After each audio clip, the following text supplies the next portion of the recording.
बहुत दूर एक गांव में मरियम नाम का एक छोटी सी बच्ची और उसकी मम्मी कविता रहती थी। वो दोनों बहुत खुश थी। अचानक एक दिन मरियम की मम्मी कविता बहुत ही बीमार हो गई और वो मर गई। उसके बाद सारा दिन मरियम रोती रहती थी और उसके बाबा इलियासा का पास जाके हमेशा उसके माँ को लौटाने की बात करती थी। अच्छा बाबा, माँ कब आएगी? माँ को लौटा के लाओ ना। बेटी तुम चिंता मत करो, मैं बहुत जल्दी तुम्हारे माँ को लेके आऊंगी। लेकिन मेरा माँ कहाँ गया? दरअसल तुम्हारे माँ वो ऊपर चले गए। तो क्या मेरी माँ कभी नीचे नहीं आएगी? हाँ, बिल्कुल आएगी, लेकिन तुम्हारी माँ पहले जैसी थी वैसी नहीं होगी। लेकिन ऐसा क्यों होगा? अल्लाह तुम्हारे माँ को लेके आएंगे, लेकिन सिर्फ शक्ल बदल के।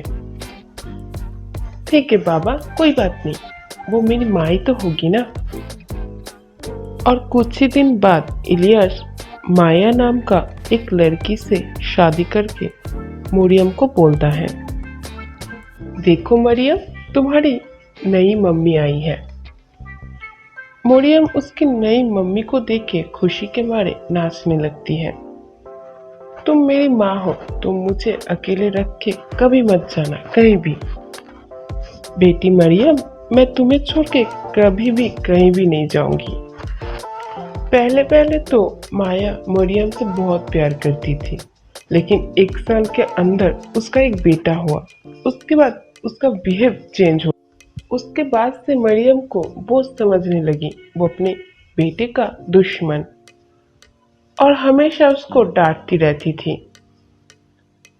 माया घर का सब काम मरियम से करवाती थी, और कोई भी गलती होती तो बहुत डांट पड़ती। और इलियास सारा दिन ऑफिस में काम करता था, इसलिए उसको समझ में नहीं आता था माया मरियम से सब करवा रही है और ऐसा बिहेव कर रही है। एक दिन की बात है, माया अपने बेटे को दूध पिला रही थी। तभी मरियम आके बोलता है, मरियम मेरे लिए एक कप चाय लेके आओ, बहुत सर दर्द कर रहा है। मरियम जल्दी से चाय बना के लेती है, लेकिन चाय में चीनी कम होता, इसलिए माया गुस्से में वो चाय का कप मरियम के हाथ के ऊपर डाल देती है और बोलती है, कहीं जाके मर क्यों नहीं जाती है? तुझसे एक भी काम नहीं होता है, सिर्फ बैठे बैठे खाती रहती है। गर्म चाय गिरने के कारण वो दर्द के मारे चिल्लाने लगती है और बहुत रोने लगती है। और इसी समय इलियास वहाँ पे आ जाता है और मरियम का हाथ देख के बहुत गुस्से में माया को बोलती है, माया मरियम का हाथ कैसे जला? इलियास को देख के माया बहुत चौंक जाती है। मुझे क्या पता तुम्हारी बेटी का हाथ कैसे जला, मैं तो अपने बेटे को दूध पिला रही हूँ। लेकिन इलियास तभी वहाँ पे चाय का कप देखता है और उसको समझने में आता है पूरा बात। तभी इलियास माया को कस के एक थप्पड़ मारता है और वो माया बहुत ही गुस्सा हो जाती है और मारिया को बोलती है, तेरी वजह से इलियास आज मुझे मारा है, इसका बदला मैं तुझसे लूंगी।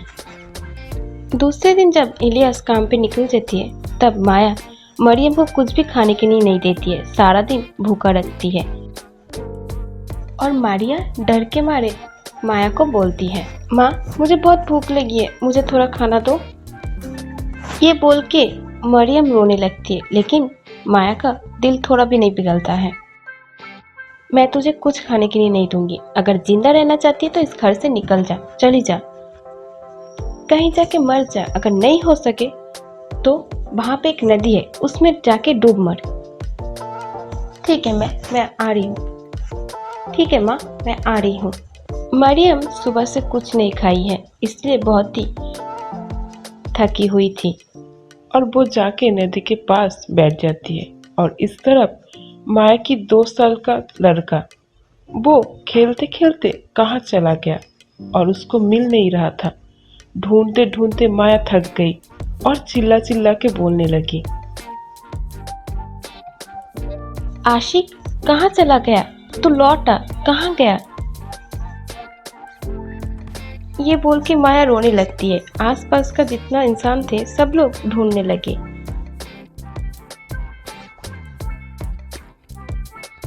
और रात के समय पे जब इलियास घर पे आता है तब माया रोते रोते बोलती है, आशिक को कहीं पे मिल नहीं रहा है, वो कहाँ खो गया।